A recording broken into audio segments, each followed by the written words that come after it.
What's going on, guys? Evil Dragon here, back with another video. Today we have another video of the series of can this game fit on this older, less powerful console series. The series that we still don't really have a name for. It's just a goofy, always mixing up the name. But yeah, that's what we got going on today. And today the game is Stick Fight. Now, really quick before we get into it, I got two things to talk about. One, as always, the disclaimer, at the start of my videos for this series, I don't really have a lot of technological knowledge. This is all just hypothetical theory. And like stuff that what I do understand is what can we take out of the game, for example, maps or weapons or that sort of thing, characters, what can we take out of the game to shrink down the memory storage size so that it can fit onto an N64 cartridge, or maybe in the future we'll do some other sort of different console. But so far it's just been N64 stuff. The second thing I want to talk with you all really quick is there are so many games I want to cover that I haven't, for the main reason being played some of the games that I want to talk about yet. So obviously that might affect some people's opinions, that will obviously affect my opinion on certain games and what to take out. For example, there are so many Resident Evil games. This is like the one we always use. Resident Evil 2, for example, was ported to the N64 on a 64 megabyte cartridge after being a 1.4 gigabyte 2-disc PS1 game. I would love to do Resident Evil 1, I haven't played. Resident Evil 3, I haven't played. Resident Evil 0 for the GameCube and PS2 one I haven't played. I'd love to do Final Fantasy 7 on the PS1. So many other games that I want to talk about, but I haven't played. Which I could see being a problem for some people, because again, I haven't played the game, so how can I have like an opinion on something I haven't played, right? I think that's a total valid point. So I do want to ask you guys, just let me know in the comments down below, would you be okay if I cover games that I haven't played yet, so I don't really have a good grasp on? That's really all I want to talk about. So yeah, let's get into Stick Fight. A quick thing on the game, it's a fighting game similar to Smash Brothers, Multiverses, Brawlhalla, but different than those other kind of like standing up fighting games. It's all about combos and stuff like Mortal Kombat, Street Fighter, and Tekken. Different than those, but more similar to Smash Brothers. It's a very small game, around 460 megabytes, I believe. Throw up the screenshot here. So yeah, relatively smaller game, but involves firearms and 4 stick figures. So you have your 4 colors. You have blue, red, green, and yellow. You have your 4 controller ports on the N64. It works very well. But I think this might be one of the easier games because there's not that much stuff we can talk about and take out. Obviously, we take out the online capabilities. It's only multiplayer. So at the start here, the loading screen, as you can see, there's 2 windows. You don't need the invite or anything. You just plug in how many controllers you want. The characters are in when you boot up the console. And then, you take each other out and you go into maps. And the maps will go in a random order. Of course, if you open the options menu, you can take out the maps or weapons. We'll be talking about that in a bit. But again, yeah, there's only one soundtrack for the game, so you don't really have to take out any of the soundtracks, because there's only one. The stuff that we can take out, for example, if you get a certain amount of wins, how many bullets you shoot every time after like a certain amount of matches are played, it just goes to say, hey, this person did this many eliminations, this person died this many times, whatever. You can take all of that out. Again, it's just a very simple fighting game where you boot up the console, you fight each other, and then you go onto the map in the order that you want, or whatever, as you can customize it when you hit the pause button, which would be your middle N64 controller. You use the joystick to move around, and you'd use your A button to fight, and if you picked up a firearm, then you'd use the Z button to shoot on the back. B would probably be your shield. I think that would probably be good. And yeah, that's pretty much it. I mean, with your joystick, as you move, your gun would also move with you, so that would make the most sense. With controls out of the way, let's talk about what we would take out of the game.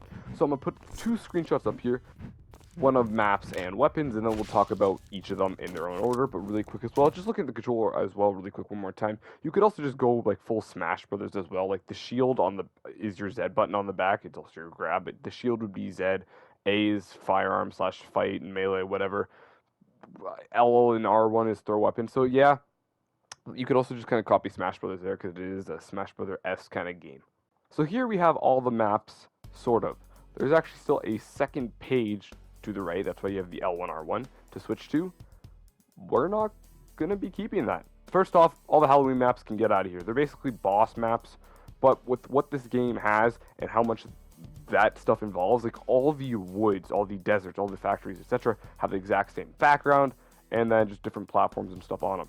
Halloween, however, still has the similar-esque background, but different platforms and stuff. Like one of them is like a disco light that is dancing, and then you get like a boss thing, and all the bosses do different. That would probably keep up the storage quite a bit. So we're taking all of those out. All the Halloween ones gone. Then what I think would probably be best to do is, whereas Smash Brothers had only 9 maps on the N64, it didn't have the 64 megabyte cartridge, however, it still only had 9 maps. They were a lot more detailed with different backgrounds, different soundtracks, different everything. Whereas this game has one soundtrack for each map, same background for each individual maps. What I'm thinking is, besides Woods having 4, looking at the content we have here, we just put them all down to 5. I think that would be okay, because for example, Winter has like over 10, Castle has over 10, Lava has like 8 or 9, Western has 8 or 9. So yeah, pretty much we just take all that stuff off the board and make them all have 5 maps, but of course Woods would only have 4. If you set it to random order, you can take off what you want. Again, it's a very simple game for what you do. You just fight them all in order, you just do random like it says there, doesn't matter. So that's how that would work. And then moving on to the weapons here. Once again, here are all the weapons. We have the pistols, rifles, explosives, lava, melee, other, and then snakes. Now, right off the way, I think there are definitely some weapons we can take out. For example, the M16 and AK-47. One is a burst and one is an assault rifle that's, automatic.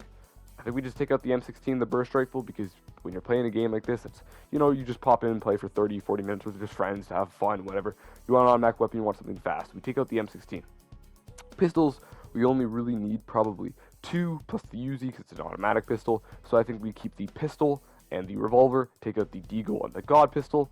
Again, the shotguns, there's a military shotgun and a sawed-off. We just take off the sawed-off, keep the military shotgun, keep the sniper. So yeah, get rid of the M1 because we have the sniper. The M1 is like a hunting rifle. I know it's not, but it's that sort of thing. So just get rid of the M1, keep the sniper, get rid of the sawed-off, keep the military shotgun, keep the bouncer. That should really be in the other section because it's just like a ricochet gun, but whatever. The RPG makes sense. The grenade launcher keeps sense. The thruster has a bunch of all different mechanics and whatever that's a little bit hard to enforce. So for explosives alone, I think we just get rid of the thruster. Put the flamethrower into the explosive section, but whatever.